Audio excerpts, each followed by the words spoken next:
This section is called, appropriately enough, park and ride. These words will deal with staying in one place or, conversely, moving along. There are a surprising number of words that fall into these two categories. Well, then let's get started, baby. Yeah, baby, yeah. First, from the park half of park and ride, we have inert. Inert means simply not moving or having no active components. Sounds like inertia. It's very similar. Inertia, for all you physics fans out there, is that property that says that things that are at rest tend to stay at rest. This is another one of those words that has a strict literal meaning, but which can be liberally applied metaphorically. It's great, for example, when you're fighting with your girlfriend to say the relationship is inert. You mean rather than saying we're not going anywhere? Exactly. Makes you sound dweeby to say inert, I think. You could say, hey, baby, we've gotten so phlegmatic. Can't you get an antibiotic for that? I think I see the connection you're making there between phlegm and phlegmatic, and while there is a relationship, it's not quite what you're thinking. What is it? Phlegmatic means sluggish, lacking movement, or unable to be excited. Acting like phlegm, you mean? Well, in a sense, yes. Laying around all goopy-like and not going anywhere. So you could say what this relationship needs is a good sneeze to clear out the phlegm. Yes, you could, and I think your point would be well made, not to mention well taken. I should hope so. So, phlegmatic can be used to describe virtually any situation in which things have stopped moving or have almost slowed to a halt. So how would that be different from languor? You mean that little city up in Maine? No, silly, not banger, languor. If phlegmatic means listless and unmoving, then how is that different from being in a state of languor, or, to use the adjectival form, to be languorous? I didn't even know that languor wasn't a city in Maine. How do you expect me to know the difference between phlegmatic and languorous? Good point. I'll handle it. Languorous also means just sitting around, not moving or in one place for a long time. But you'll find that it has a kind of dreamy connotation. Dreamy? Yes. If you're feeling languorous, it means that you're happy to be doing nothing. It's likely that you're by the pool with a drink in your hand and the warm sun on your face. And phlegmatic? Not dreamy. Phlegmatic, like the phlegm from which it stems, is no fun. It implies you're not moving because you're stuck or unable to get going. Languorous has a much nicer connotation. Do these words really mean that much to you? Why? I was just curious about how you were planning on making this next definition sound anything other than totally dull. Well, let's see. What's the word? It's in situ. That's Latin, is it not? Yay. No, silly, not Pig Latin. Oh, hey. Itque. Okay, yay. In situ, whatever its literal translation, gets used today to mean still in its original position. Which is good because in situ is a lot easier to say than still in its original position. You hear it used a lot to describe medical situations. For example, if you've got a tumor, God forbid, but it hasn't spread yet, they call it in situ. Or if your girlfriend is sick but she's too fat to move, the doctor has to come treat her in situ at the house. Right. That wasn't dull. There. See how easy? Now I'll bet you'll never forget in situ. Okay then, fair enough. But what are you going to do about caryatid? Carry who? Caryatid. It's what you call one of those statues of a woman that works like a column to hold up a building. What? A caryatid is a supporting column on a building that is built in the shape of a woman. You know, so the top of her head is where the column meets the roof or ceiling. Uh-huh. Well, I sure can't see why caryatid would be in the park half of the group Park and Ride. I mean, she sure isn't going anywhere. Precisely. And it may interest you to know that caryatid comes from Greek and refers to the priestess of Caryae. Caryatid. You'll often see caryatids decorating I think you just like saying that word. You like saying caryatid. Why, yes, I do, Archie. I like caryatid very much. I also believe that if I say it frequently, our listeners will be less likely to forget it. Well, I like cunctation. I'm sorry? I said I like cunctation. Now that's a word you can really sink your teeth into. Cunctation. You sure can sink your teeth into it, but what the heck does it mean? I've never even heard of that word before. It means delaying or procrastinating. If you put things off that need to be done, then you're guilty of cunctation. I don't know, Arch. I don't think that's a real word. Cunctation sounds like one of those words you make up as a child. No, it really exists. Look it up. Or would you prefer to practice cunctation? I don't generally procrastinate, as you well know, and I would indeed like to be able to look up cunctation, but time does not allow. For now, I'll just have to take your word for it that cunctation means procrastination. I don't want to get caught in a quagmire of definitions. Quagmire. That's a swamp or bog that gives way under your feet and traps you there. That's the literal definition, but you can also use quagmire to mean any predicament or sticky situation that's hard to get out of. For example, if you and your sister get into an argument about your grandmother's will and you simply can't agree about who gets the collection of weird-smelling silk sheets, that too could be called a quagmire. That's one word for it, I guess. What's another? Creepy. That's an adjective that has nothing to do with it. What's another good word for quagmire? Snagmire. That's not a word. Yes, it is. Archie, snagmire is not a word. Well, maybe not, but it's my mnemonic device for quagmire, and I like it. You mean snagmire helps you remember the meaning of quagmire? That's right. Just like snuffle helps me remember coughle. Wait, what? I remember coughle by thinking snuffle. No, you don't. You're right. I remember coughle by using it. Well, help the rest of us here and fill us in on what it means. A coughle is a group of animals or people who are chained together in a line. Like a chain gang? That's right. The lone cowboy appeared on the horizon against an azure sky, a coughle of horses trailing behind him. I like coughle. It has real poetry to it. Like a murder of crows. Or a crash of rhinoceroses, or a smack of jellyfish, or an ostentation of peacocks. Right, only remember a coughle is a group bound together by a chain. Those others are just plain groups. There's a difference. Why, thanks for that, Veronica. I might have forgotten. It's been so long since we heard the definition, after all. I think we'd better review the park words from the group Park and Ride. I think you're right. I'll start. Inert. Unmoving, still, or in the case of chemicals, something with no active compounds. Phlegmatic. Sluggish, lacking energy, unable to be stimulated. Yucky. Languorous. Still, in a sleepy or dreamy way.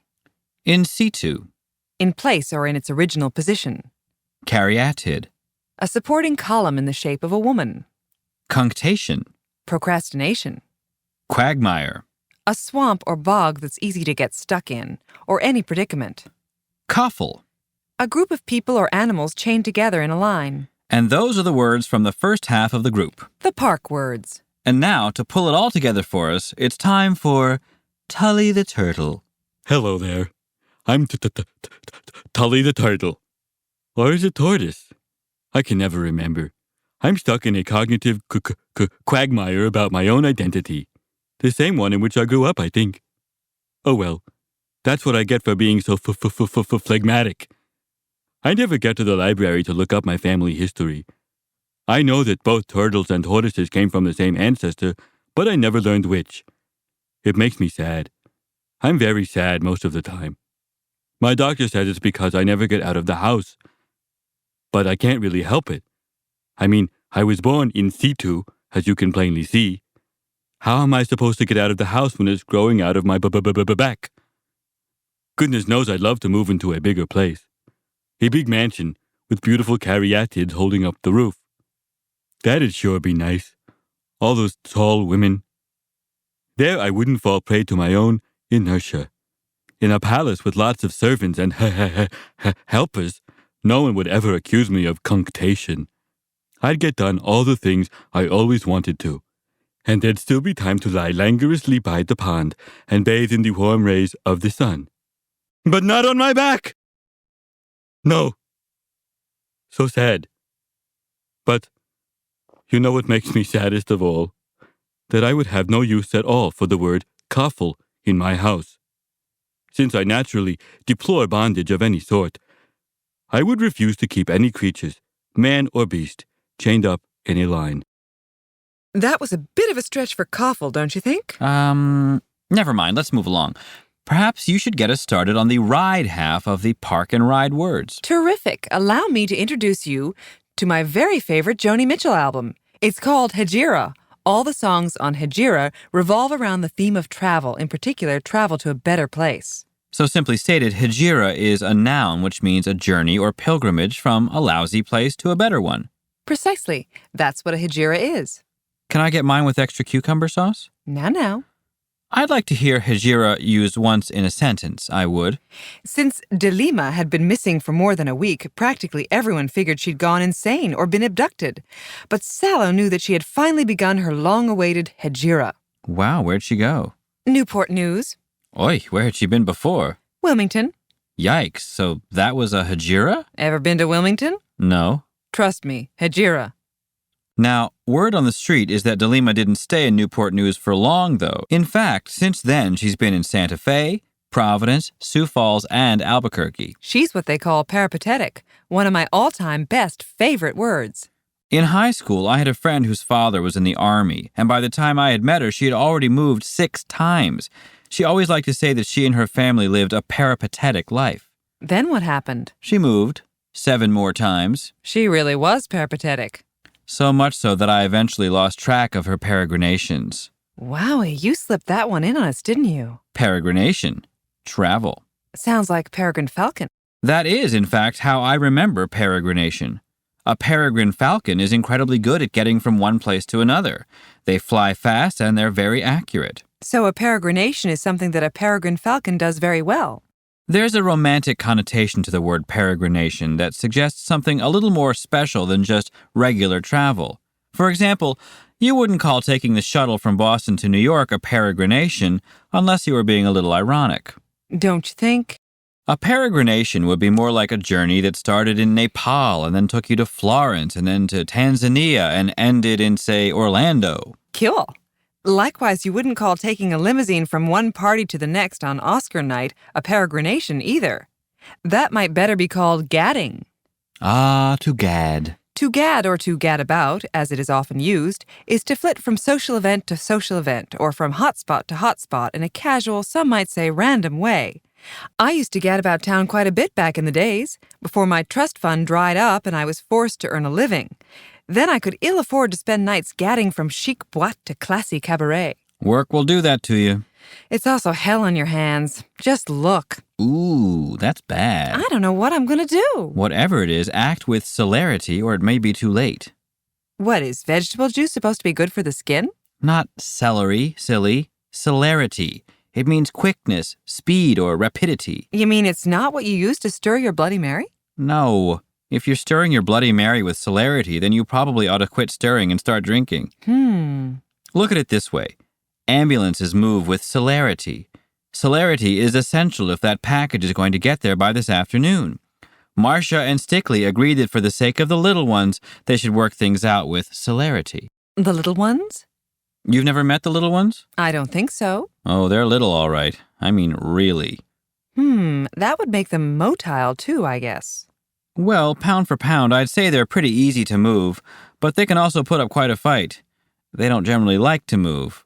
Other, less sedentary ones are more motile than the little ones. Motile doesn't simply mean movable then. No. Otherwise, you could just say mobile. Motile means able to move spontaneously or on its own. See, a mobile home, for example, needs a driver and diesel fuel to get from one place to another. But a motile home will just get up and go. That ability, by the by, is called motility. Hotel, motel, Holiday Inn. Don't push me now. Many fungi multiply by dint of motile spores that spread themselves around, alighting on fecund surfaces and beginning life anew. I like being motile. You know what, Venus? I'm in the mood for a diaspora. That's weird. Why would you be in the mood for the widespread dispersal of a people from one central location to places all around the world? Oops. I guess I was thinking of another word. I thought a diaspora was a frozen drink made with rum and root beer ice cream. No. A diaspora is when a people of common origin gets spread all over the world. It originally referred to the Jews who left Israel and dispersed themselves all over Europe and Babylonia. But now it can be used to describe any group at all. Can it describe my gerbils who broke out of their habit trail and ran off to the 4 corners of the earth? Sure. That's a diaspora of sorts, although there were probably gerbils already living in all the places where yours might have ended up. So that means that it wasn't a true diaspora. Well, my guess is no, unless you consider your specific gerbils to be a discrete population on their own. And I do. Well, then I suppose we could call it a diaspora, or maybe they just wanted to go gallivanting around for a while. To gallivant is to run around playfully from place to place with the intention of having a good time. Yaakov had a hard time finishing his assignments as he much preferred gallivanting with his friends to laboring over a hot computer. I understand. And you think maybe my gerbils were just casually gallivanting around together and that they had no intention of moving away? Well, it seems like a reasonable possibility anyway. Why would gerbils do such a thing? I don't know. For God's sake, I just know that they're gone and I'm alone. What'll I do? Get some new ones. Oh my God, how could you even suggest such a thing? As if one gerbil were the same as any other. Obviously, you've never lost anything as valuable as a gerbil, or you wouldn't even be able to think of such a thing. Right, whatever. Let's review the ride words from the group Park and Ride, okay? Archie? Okay? Mm-hmm. Oh boy. I'll start. Hegira. A journey or pilgrimage to a better place. Peripatetic. Unsettled, frequently moving. Peregrination. A country of falcons. Archie? A journey. Thank you. To gad.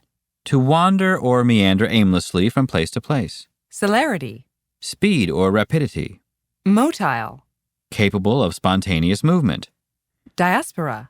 The movement of a people or population from one central location to locations throughout the world. To gallivant. To hop, bop, or flop about happily from one place to another, usually with special friends or companions. And those are they. Those are the ride words from Park and Ride. So now, who's going to help us learn how to put them into context? Why, Boomer, of course. Boomer? Boomer, the rootin' tootin'est female trucker this side of the Louisiana Purchase. You mean Boomer Barker? The world-famous mother trucker? I do indeed. So without further delay, won't you welcome Emily Boomer Barker, the mother trucker of I-80, 60, and 95. Hello there, truckies, that's and soon-to-be-ers. Welcome to the wonderful world of 18-wheeling, where every day is a new beginning. Each pump of the pedal a chance at redemption, and every highway and interstate a potential hegira. What could be better, I ask you, than a daily opportunity to go to a better place? True, a peripatetic life like this one ain't for everyone. Those who prefer to stay in one place ought not to consider a motile lifestyle such as mine. Likewise, if you're the type who just likes to gad about, moving aimlessly from locale to locale, then trucking should be avoided. The trucker's primary objective is, after all, to get from here to there with the utmost celerity. In other words, don't dawdle. It's fine to view your work as the peregrinations of a great adventurer, but do it in the privacy of your own cab, is what I suggest.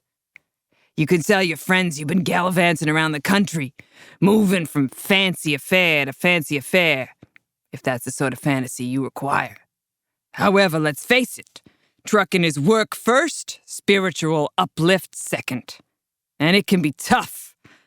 I have more than once likened life on the road to the early diaspora. I'm a gal without a country, a citizen of the world. I carry my home on my back and take my pleasure where it comes. Not that I don't love every blessed liver-jangling moment of it. I do.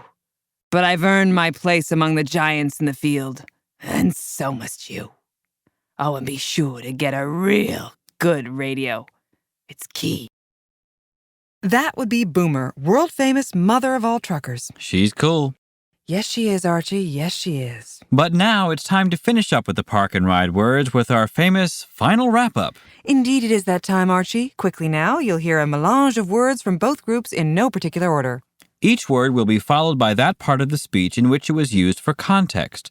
Use that context to remember the meaning of the word. For good measure, of course, we'll round off each little review with a brief definition of that word. Then it's on to the next, and so on. We've not much time, so let's begin. Zoinks! And away! First up is inert. There I wouldn't fall prey to my own inertia. To be inert, or to exhibit inertia, is to be unmoving, still, or not active.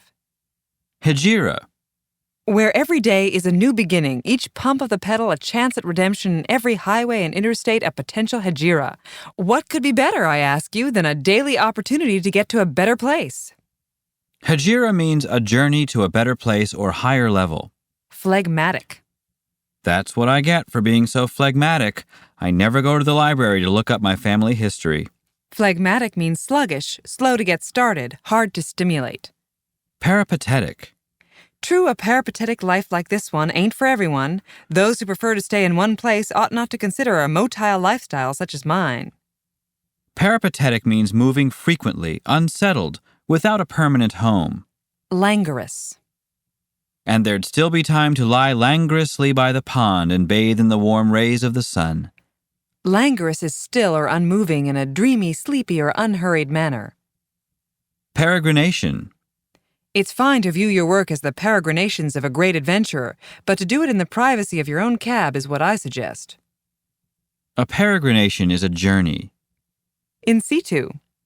But I can't really help it. I was born in situ, as you can plainly see. How am I supposed to get out of the house when it's growing out of my back? In situ means in place or original position. To gad. Likewise, if you're the type who just likes to gad about, moving aimlessly from locale to locale, then trucking should be avoided. To gad is to wander or meander from place to place. Caryatid. A big mansion with beautiful caryatids holding up the roof. That'd sure be nice. All those tall women. A caryatid is a supporting column in the shape of a woman. Celerity. The trucker's primary objective is, after all, to get from here to there with the utmost celerity. Celerity is speed, dispatch, or rapidity. Cunctation. In a palace with lots of servants and helpers, no one would ever accuse me of cunctation. I'd get done all the things I always wanted to. Cunctation is procrastination. Motile. Those who prefer to stay in one place ought not to consider a motile lifestyle such as mine. Motile is capable of spontaneous movement. Quagmire. I'm stuck in a cognitive quagmire about my own identity. The same one in which I grew up, I think. A quagmire is a swamp or bog or any situation from which one can't extricate oneself. Diaspora. I have more than once likened life on the road to the early diaspora. I'm a gal without a country, a citizen of the world. The diaspora was an historical event in which the Jews left Israel and spread throughout the world. It can be used to describe any similar event. Coffle. I would have no use at all for the word coffle in my house. Since I naturally deplore bondage of any sort, I would refuse to keep any creatures, man or beast, chained up in a line. A coffle is a group chained together in a line. To gallivant. You can tell your friends you've been gallivanting around the country, moving from fancy affair to fancy affair if that's the sort of fantasy you require. To gallivant is to run about from place to place with special friends looking for fun and good times. I could use a little gallivanting, truth be told. Well, let's do it. You said it meant with special friends, though. Veronica! Just yanking your doohickey, Archibald.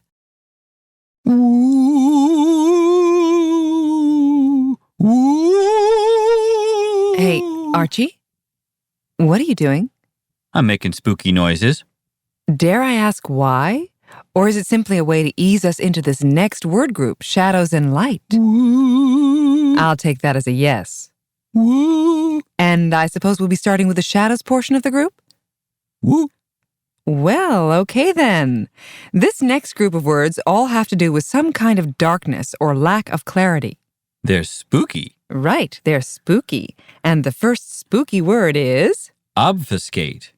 Rennie was hopeful that the truth would not come out. He obfuscated for hours until he was compelled to tell the whole story. Obfuscate literally means to darken, but it often gets used to mean to bewilder, confuse, or make unclear. Witnesses are asked to testify under oath to prevent them from obfuscating. Which, by the way, is not something I ever understood. I mean, how is an oath going to make an obfuscator any less likely to obfuscate? I don't know. I guess that's one for the magic leprechauns to answer. The who? The magic leprechauns. They know all about oaths and troths and bubbly boths. Bubbly boths, huh? You're nutty. I'm leaving obfuscate behind and moving on to the next word. Nefandous. I shuddered to think of the nefandous acts my cannibalistic neighbor was engaged in. Nefandous means truly abominable, so awful as to be unspeakable. Looking back on this remarkable century, one is both uplifted by the many noble and extraordinary achievements of mankind and sickened by our capacity to commit the most nefandous acts. And you know who you are. Yeah, nefandous. That's one of them there onomatopoetic words. How you figure, Cletus? Well, just listen to this. Nefandous. Sure sounds like an evil word, don't it? Let me see. Nefandous. Dag, you're right about that, Cletus. Nefandous is onomatopoetic. It sounds just like what it's supposed to mean. Someone who is guilty of a nefandous crime, a crime so horrible it can hardly be described, might well be called a miscreant. Yeah, miscreant, evildoer, bad guy. My great-aunt Bertha has a tendency to clutch her purse and hobble just a little bit more quickly past any group of teenagers she sees. She assumes that they're all miscreants. Now that's just not fair. She really should stop imprecating them all across the board. That's right. There are plenty of real miscreants to imprecate. Imprecate, which, as you might have guessed, is our next wordsmart word, means to curse. Great-aunt Bertha makes the mistake of imprecating or cursing every group of teenagers she sees based solely on their age, not on their individual merits. The majority of them, I'm sure, are not actual miscreants. Miscreants deserve to be imprecated along with all the hooligans, hoods, hoodlums, ruffians, and rakehells. Ooh, rakehell, good one. That's easy enough to remember, too. In fact, the word rakehell derives from the notion that a person is so evil that you'd have to literally rake hell in order to find him or her. That's really bad, isn't it? You'd have to rake hell to find a rakehell. I think you may have made that bit up. I'll have to ask my editor whether or not that's true. I wouldn't if I were you. There's no quicker way I know of to turn a sunny sky into a tenebrous one than to stir up trouble in that department. Besides, it's a great mnemonic. True, but what's with this new word? You bring him right in here like that, unannounced, no introduction. What am I supposed to think? Come, who is it? Oh, sorry, this is tenebrous. He means gloomy, dark, and foreboding. That's better. Hello, Tenebrous. It's nice to meet you finally. Archie, would you please get our guest here a little something to eat? Perhaps a slice of kugel, and then use him in a proper sentence? Okay, here's your kugel. Let me see. The tenebrous clouds moving in from the east signal the coming of a particularly strong storm system. Tenebrous. Very good. That's better. That's how we learn vocabulary in this house. Tenebrous, dark and gloomy. Good. Okay, now you two go and play outside while I look after another shadow word from the group Shadows and Light. It doesn't look the least bit tenebrous out there right now. Okay, can I make a suggestion before Tenebrous and I leave? For the next word? Why, certainly, Archie. Which word would you like to hear? Inscrutable, please. Oh, very good. Inscrutable is high up on my list of best favorite words. How to begin? Well, let's just start with a basic definition. Inscrutable means hard to understand, yielding little information, mysterious. The Sphinx, for all her power, grandeur, and beauty, is completely inscrutable. No one knows just what the heck she's thinking. Same with the Mona Lisa, a famously inscrutable portrait. Look at her. Is she smiling? Is she frowning? Is she really a woman? Who is she? I can't tell. She's inscrutable. She's just a sad and lonely, lovely work of art. What more do you need to know? I don't need to. It's just that her inscrutability is so fascinating to me. The less she reveals, the more I feel I must know. Well, get a load of you acting like a man.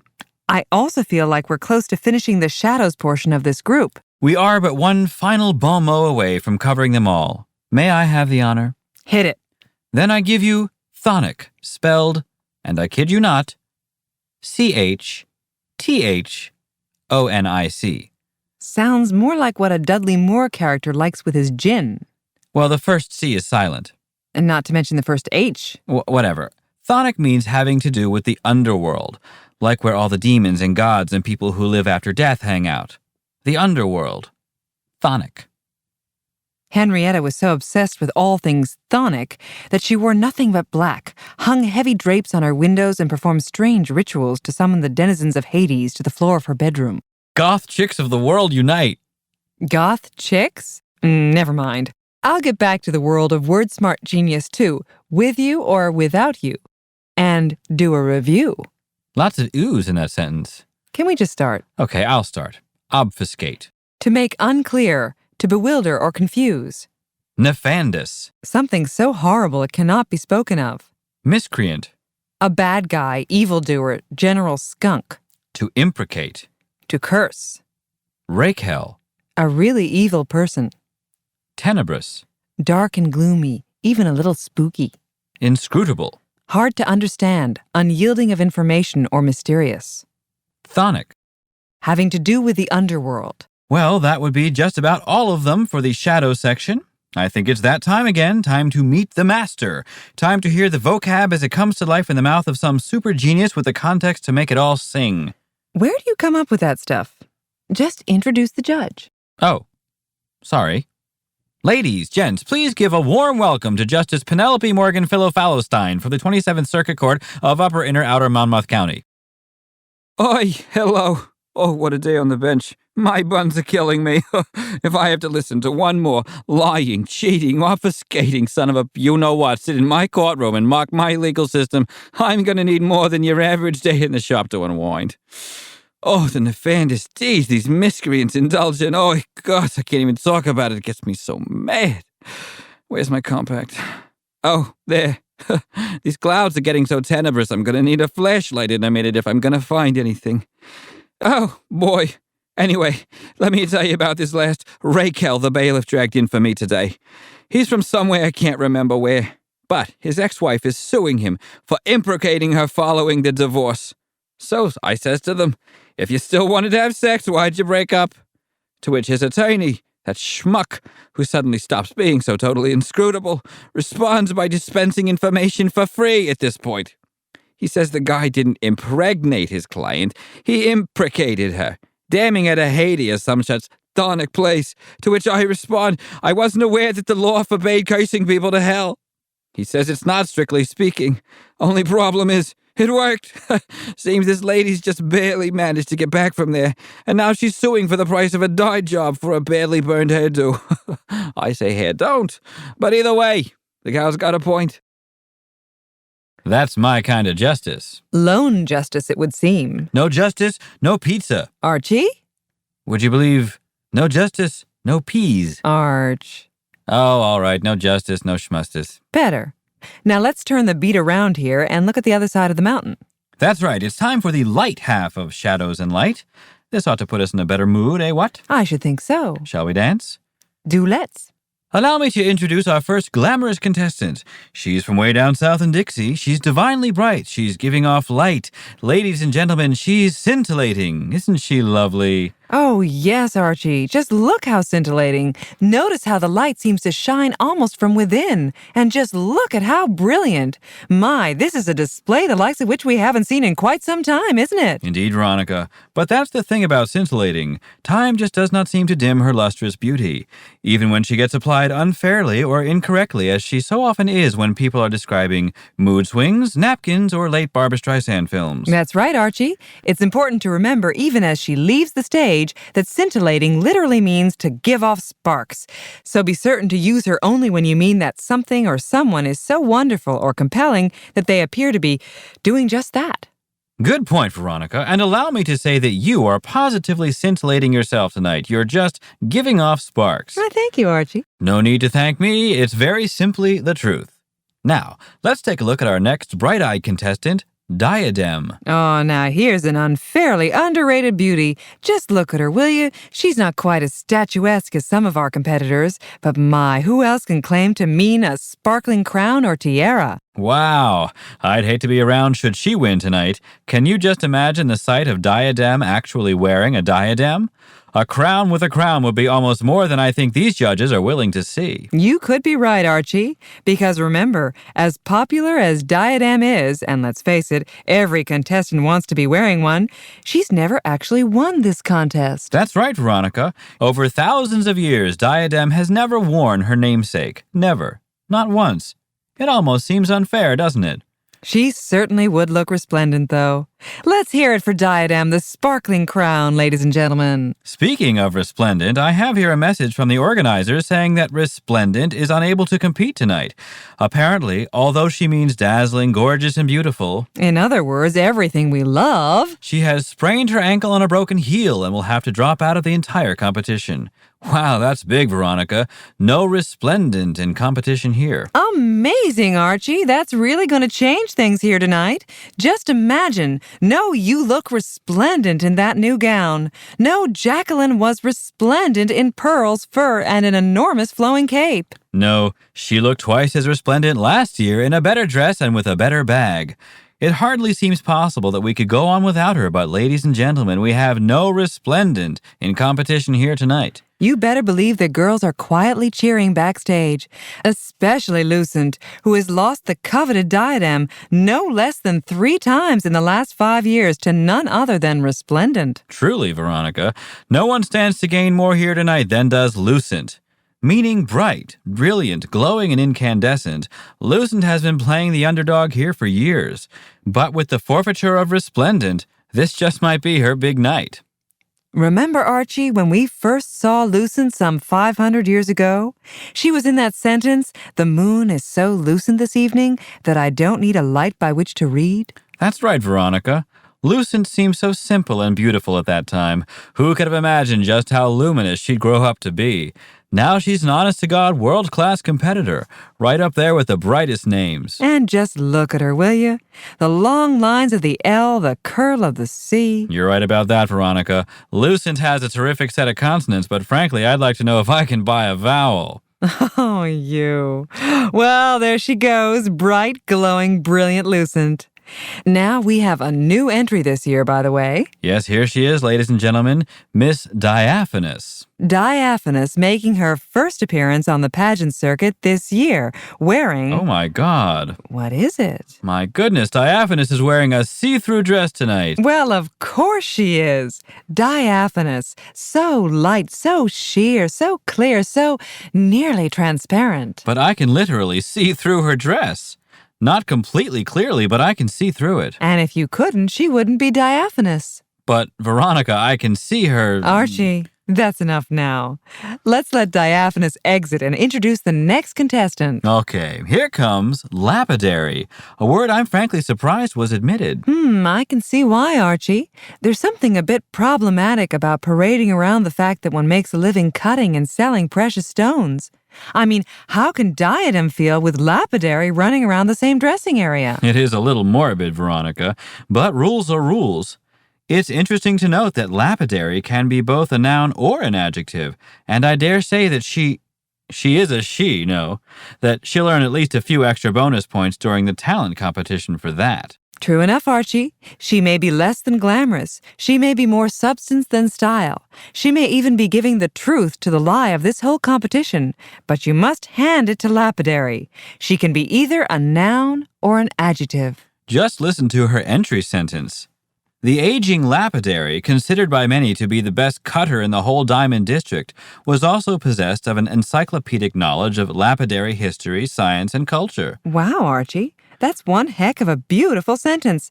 I must say she may be the runt to the litter, glamour-wise, but lapidary sure can turn a phrase. A noun and an adjective in one sentence. But remember, in this round of competition, the talent phase counts for considerably less than beauty, so who knows? Who indeed, Archie? We can only wish lapidary the best of luck. I know she'll need it. But look, rounding out the finals are two of the venerable grand dames of the competition. Gals who, while they may have lost the bloom of youth, still exemplify all the wonder and profundity that light can represent at its best. It says here that thaumaturgy and theodicy were hoping to enter together, but even two words as accomplished and established as these two were unable to convince the committee to bend the rules. Thaumaturgy, by several inches the taller of the two, represents the performance of miracles and magic. She hails from the days when light and its appearance meant so much more than the mere flip of a switch that it does today. Centuries ago, the ability to draw a spark from flint or use a lens to harness the power of the sun were considered acts of thaumaturgy. Of course, thaumaturgy doesn't mean only miracles of light. Indeed, any miraculous or magical act can be considered thaumaturgy. Wow, doesn't she look great? It's a little sad, though, to see the likes of a miracle worker like her fall into disrepair. Really, if any of the other girls had half an ounce of real courage, they'd turn over their crowns to the likes of thaumaturgy just for her pioneering work in the field. And just look at Theodicy. She's like the Statue of Liberty standing on that stage. And just think of the meaning she brings to bear by just being here. A defense of God's benevolence despite the existence of evil. You hear that, Archie? Despite the existence of evil. Well, she's got her work cut out for her, that's for sure. It says here in her statement of purpose that she and thaumaturgy are standing together tonight as a testament to the validity of the goodness of God. She feels that pitting beautiful words against each other is giving in to the dark forces that are at work on our planet, and that only by working as collaborators can we feel God's glory in our hearts. Well, I suppose that is a defense of God's goodness, but I, for one, rather enjoy the pageant. Don't you, Veronica? I sure do, Archie, and I am so happy to see these two up there together. I just hope the other girls can see the significance of their presence here, no matter what their religious affiliation. And that just about rounds out the evening gown portion of the competition. We're going to get a chance to see the girls one more time before they break to prepare for the swimsuit competition. Let's give them all just one more look for good measure. Ladies and gentlemen, a warm round of applause for all the bright, beautiful ladies of light. They're scintillating. She means giving off sparks, fabulous or brilliant. Welcome, diadem. A sparkling crown or tiara. In absentia, resplendent. Gorgeous, completely beautiful, perfect. The ever-hopeful, lucent. Glowing, full of light, giving off light. The, leaving little to the imagination, diaphanous. Sheer, clear, almost transparent. Hello, lapidary. A lapidary is a diamond cutter or expert. If you love diamonds, you enjoy all lapidary things. The noble thaumaturgy. The performance of magic or miracles. And finally, theodicy. A defense of God's goodness, despite the existence of evil. And that's just about going to do it for the light words from the group Shadows and Light. That's right, Archie. And we certainly have had a terrific time hosting tonight's competition. We're going to say goodnight and good cheer, but before we go, we're going to turn the runway over to one of this evening's more illustrious judges who help us understand the importance of these words. And this great event. Won't you welcome, please, the first master of ceremonies, the original lover of light, Mr. Kenneth Hampshire III. Thank you. Thanks so very much. Really, such a pleasure. Veronica, you do in fact look resplendent this evening in that gown and knee brace. It's very nice to see how far our little pageant has come over the years. It began on a stormy night back in Newport when the power to our cottage was cut off by lightning. It was a scintillating burst of energy from the sky. It knocked poor Mother's diadem off her head and clear across the room. I frankly don't think she should have been wearing it around the house, but Father was such a lapidary enthusiast that he insisted she sport the diamond-encrusted tiara whenever they were together in the house. The force of its being thrown so far caused many of the jewels to scatter, which so devastated poor old Dad that he attempted to smother himself with one of Mother's finest handkerchiefs. But dear Mother, stalwart as she ever was, pointed out that since it was of a rather diaphanous material, this handkerchief would probably do little to cut off Father's respiration, and that he should therefore reconsider. Poison would be better. Father, ever respectful, followed her wishes, and were it not for the thaumaturgical powers of our rather odd groundskeeper, Mr. Washington, Dad might have bought the form right then and there. Washington rushed to the scene, laid hands on dear old dying Dad, and suddenly Father was as good as new. It was a miracle. Mrs. Pugh, our charwoman, of course began ranting about how she would add this night to her theodic journal, in which she is collecting anecdotes about how good things happen to bad people. As the evening drew to a close under an unnaturally lucent night sky, we all said our blessings, checked the safe to make sure the bonds were all intact, and then we slept by the light of the silvery moon. Quite a night. Indeed. Let's get out of here. Agreed. But first, a full review of all the words in the group Shadows and Light. Do we have to? I'm afraid so. Okay. Here's how it works. You'll hear each word in no particular order, followed by the sentence from the speech in which it was used in context. It could be a shadow word or a light word. Either way, we're mixing them up. That will give you a chance to review the word's usage and meaning on your own before you hear one final working definition. We'll go through all the words in this fashion until they've all been covered. Get it? Got it. Good. Let's go. We'll begin with scintillating. It was a scintillating burst of electricity from the sky. To scintillate is to give off sparks. To obfuscate. If I have to listen to one more lying, cheating, obfuscating son of a you-know-what sit in my courtroom and mock my legal system, I'm going to need more than the average day in the shop to unwind. To obfuscate is to make unclear, to darken or confuse. Diadem. It knocked dear mother's diadem off her head and clear across the room. A diadem is a sparkling crown or tiara. Nefandous. The nefandous deeds these miscreants indulge in. Oh, I can't even talk about it. It gets me so mad. Nefandous is so horribly evil that it can't be talked about. Resplendent. Veronica, you do in fact look resplendent this evening in that gown and knee brace. Resplendent is radiant, gleaming, gleamingly beautiful. Miscreant. The nefandous deeds these miscreants indulge in. Oh, I can't even talk about it. It gets me so mad. A miscreant is an evildoer. Lucent. As the evening drew to a close under an unnaturally lucent night sky, we all said our blessings, checked the safe to make sure the bonds were intact, and then we slept by the light of the silvery moon. Lucent is glowing or shining with light. Imprecate. He says the guy didn't impregnate his client. He imprecated her, damning her to Hades or some such chthonic place. To imprecate is to curse or to damn someone. Diaphanous. But dear mother, stalwart as she ever was, pointed out that since it was of a rather diaphanous material, this handkerchief would probably do little to cut off father's respiration, and that he should therefore reconsider. Diaphanous, sheer or almost transparent. Rakehell. Anyway, let me tell you about this last rakehell the bailiff dragged in for me today. A rakehell is a person so evil, one would have to rake hell to find them. Lapidary. I frankly don't think she should have been wearing it around the house, but father was such a lapidary enthusiast, he insisted that she sport the diamond-encrusted tiara whenever they were together in the house. A lapidary is a jewel cutter. As an adjective, it means having to do with precious stones. Tenebrous.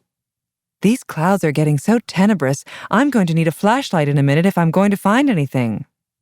Tenebrous is dark, gloomy, cast in shadow. Thaumaturgy. Were it not for the thaumaturgical powers of our rather odd groundskeeper, Mr. Washington, Dad might have bought the farm right then and there. It was a miracle. Thaumaturgy is the performing of miracles. Inscrutable. To which her attorney, that schmuck, who suddenly stops being so totally inscrutable, responds by dispensing information for free at this point. Inscrutable means mysterious, hard to understand, unyielding of information. Theodicy. Mrs. Pugh, our charwoman, of course began ranting about how she would add this night to her theodic journal, in which she's collecting anecdotes about how good things happen to bad people. Theodicy is the defense of the benevolence of God despite the presence of Celine Dion. Chthonic. He says the guy didn't impregnate his client, he imprecated her, damning her to Hades or some such chthonic place. Chthonic means having to do with the underworld. And that is the end of Shadows and Light. Use the words in context whenever possible and work on mnemonic devices. They help you remember things. That's why they're mnemonic.